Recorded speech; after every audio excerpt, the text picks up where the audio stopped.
So here was the participants in our process of change workshop. So we have Anita. Hi. Marie. Donna.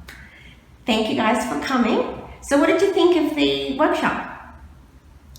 Well, I thought it was fantastic. Everyone was I thought it was great.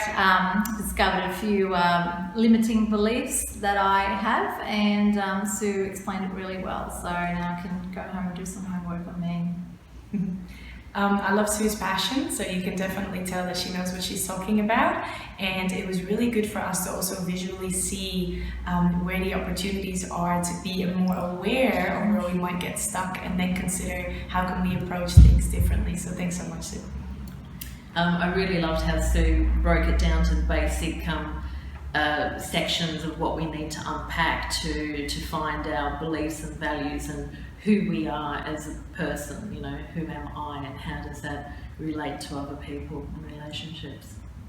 We'll see you in the next workshop. Okay, bye.